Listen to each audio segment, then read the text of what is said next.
Είναι αδύνατο των αδυνάτων να μας αφήσει ο διάβολος να συγκεντρωθούμε και να πούμε το Πάτερ ημών. Είναι αδύνατο. Προσέξτε το τούτο ιδιαίτερα και πέστε ότι θα πω το Πάτερ ημών.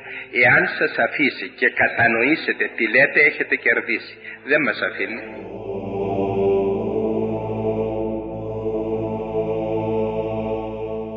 Τούτο εγώ κρίνω από τον εαυτό μου, όχι από εσάς. Κρίνω από το δικό μου εαυτό. Ξέρετε πόσες φορές μπορώ να πω το Πάτερ ημών έως ότου να το καταλάβω τι είπα? Και 4 και 5 και 6 φορές. Δεν μας αφήνει. Γιατί είναι θεοδίδαχτη προσευχή. Και για να σας φέρω ένα παράδειγμα, συζητούσαν δύο οι οποίοι πήγαιναν στο δρόμο με ένα γαϊδουράκι.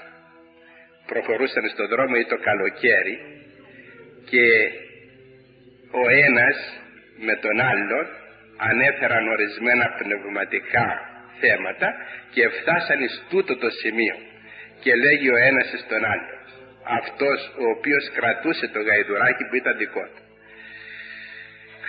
του λέγει, εάν μου πεις το Πάτερ ημών, του λέγει, και δεν φύγει η διάνοια σου από τα λόγια που λες, να σου δώσω το γαϊδούρι.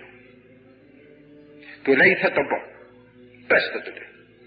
Και αρχίζει, Πάτερ ημών εν της ουρανής, αγιαστήτω το όνομά σου, ελθέτω η βασιλεία σου, γεννηθήτω το θέλημά σου. Του λέει, θα μου δώσεις και τη σκιά του γαϊδουριού. Να, του λέγει, που σε διέκοψε. Σε διέκοψε ο κακούργος. Σε διέκοψε.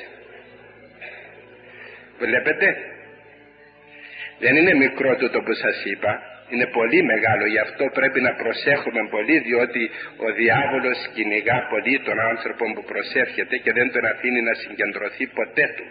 Ποτέ του δεν τον αφήνει να συγκεντρωθεί. Το μεν πνεύμα φεύγει, το δε σώμα στέκεται. Να σας φέρω το παράδειγμα τώρα στην εκκλησία. Υποθέσαμε ότι γίνεται Θεία Λειτουργία αυτή τη στιγμή.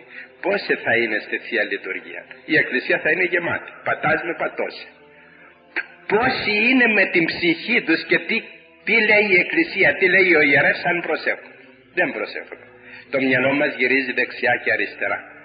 Εις όλες τις επιχειρήσεις όταν έχουμε επιχειρήσεις, εις όλες τις δουλειές όταν έχουμε δουλειές και εις όλες τις αμαρτίες όταν αμαρτάνουμε. Αυτό κάνει ο διάβολος.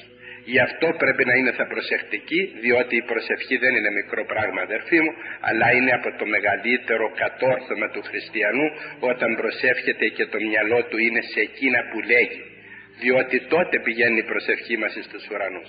Εάν λέγει το στόμα, το δε μυαλό γυρίζει δεξιά και αριστερά, δεν πρόκειται να ανέβει η προσευχή μας στον ουρανό.